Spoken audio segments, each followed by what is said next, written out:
Shop, Indonesia kaya akan beragam kulinernya ya, termasuk kuliner dengan aroma menyengat. Beberapa bahkan masuk dalam kategori makanan yang lezat, meski di luar negeri dihindari loh. Kira-kira apa aja ya makanan bau favoritnya orang Indonesia?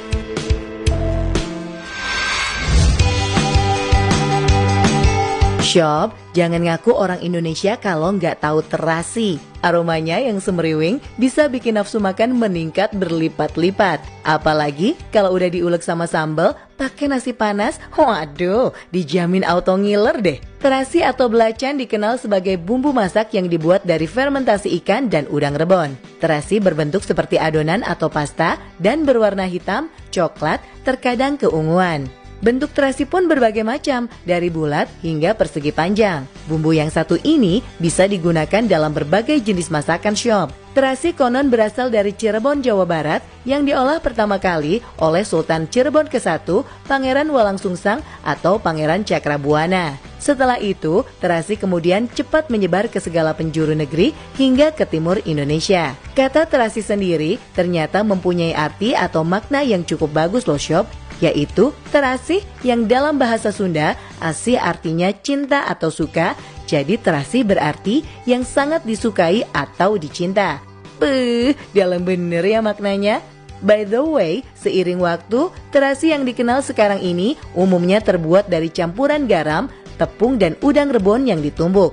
Setelah itu, terasi kemudian dibentuk menjadi persegi atau bulat dan dikeringkan. Setelah kering, baru deh terasi dapat dicampurkan sebagai penyedap makanan.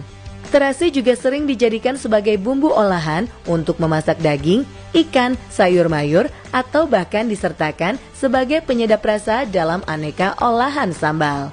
Shop, selain di Indonesia, bahan makanan mirip terasi juga ada di negara Asia lainnya, dari Malaysia hingga Jepang. Di Jepang, fermentasi udang atau hewan laut kecil lain dinamakan shiokara. Bentuknya lebih mirip petis di Indonesia. Shiokara bisa dicampur dengan air untuk dijadikan kaldu dan bumbu cocol. Terasi juga bisa ditemui di negara Kamboja, Laos, dan beberapa daerah di Filipina seperti Luzon dan Visaya. Bahan seperti terasi di Korea dikenal dengan nama sewojot. Sementara orang Melayu di Malaysia dan Singapura memakai istilah belacan.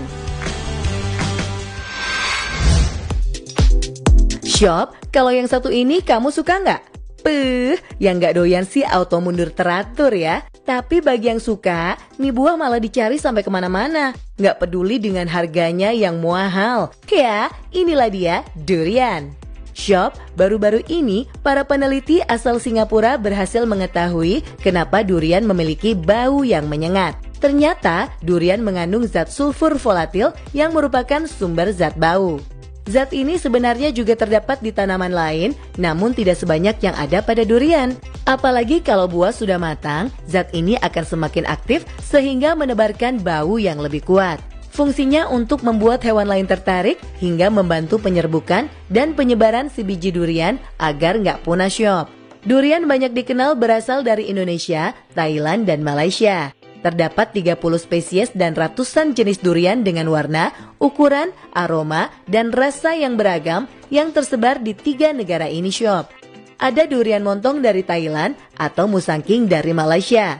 Kalau Indonesia, banyak banget. Durian Medan, durian Banten, pokoknya tiap daerah hampir rata-rata punya Shop. By the way, tahu nggak? Meski terkenal dengan aromanya yang menyengat, negara Cina bahkan rela mengeluarkan uang hingga lebih dari 7 triliun rupiah hanya untuk mengimpor durian. Karena ternyata buah ini cukup disukai oleh orang-orang di sana loh Sob. Luar biasa.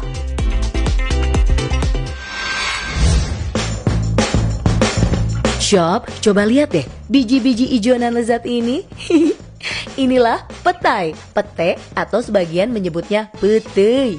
Saat dikonsumsi, petai akan menghasilkan bau yang kurang sedap sehingga banyak orang yang kurang menyukai biji-bijian ini. Padahal asal tahu aja nih Sob, petai ternyata bisa digunakan sebagai obat mengatasi depresi dan anemia loh. Petai memiliki nutrisi yang kaya akan mineral dan vitamin, serta mengandung senyawa seperti polifenol, fitosterol, dan flavonoid yang tinggi, sehingga bisa menjadi antioksidan alami untuk tubuh. Petai juga sering dijadikan pelengkap pada beberapa masakan khas Indonesia. Masakan yang menggunakan petai antara lain sambal goreng daging, cumi asin, sambal teri, dan masih banyak lagi.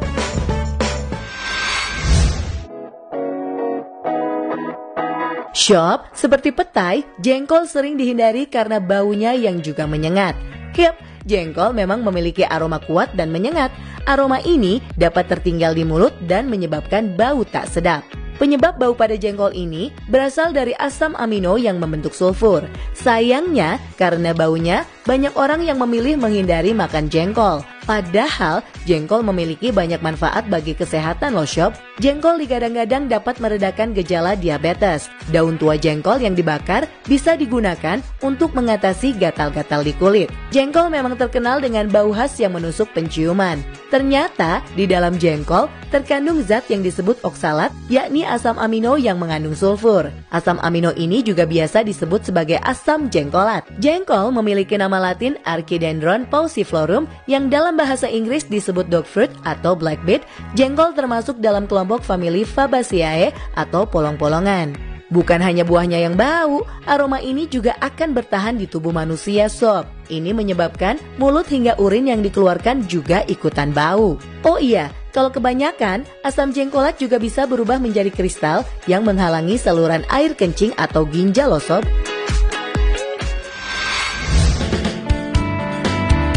Lanjut ada rebung. Yang doyan makan lumpia Semarang pasti udah gak asing sama isiannya ya. Si makanan panda alias rebung. Rebung berupa tunas muda yang terdapat pada akar bambu. Banyak orang yang menganggap sayur rebung memiliki bau pesing Sob. Tapi tenang, ada kok cara untuk menghilangkan bau tidak sedapnya seperti merendam dengan garam atau air kapur sirih. Di Indonesia, biasanya rebung digunakan sebagai isian lumpia, keripik, asinan, dan lemah. Rebung juga kerap dijadikan sayuran lauk atau dimasak dengan bumbu pedas. Rasanya nggak kalah nikmat Sob.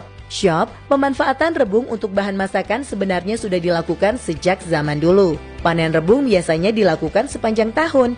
Panenan rebung nggak boleh terlambat Sob. Soalnya kalau terlambat, tanaman ini akan segera menjadi pohon bambu yang tentunya sudah tak enak lagi untuk disantap. Di dalam rebung terdapat banyak kandungan senyawa mulai dari air yang mencapai 91%, tiamin, protein, lemak, karbohidrat, vitamin A, vitamin C, kalium, fosfor, besi, dan lainnya. Sementara kandungan protein, karbohidrat, dan lemaknya tidaklah berbeda jauh jika dibandingkan dengan sayuran lainnya. Rebung sangat bermanfaat untuk mengurangi risiko stroke. Penderita stroke seringkali didapati mengalami defisiensi mineral ini. Selain kalium, rebung juga sangat kaya dengan serat pangan Sob. Kandungan seratnya sendiri lebih tinggi dibandingkan dengan sayuran tropis lainnya seperti ketimun, sawi, kedelai, dan lainnya.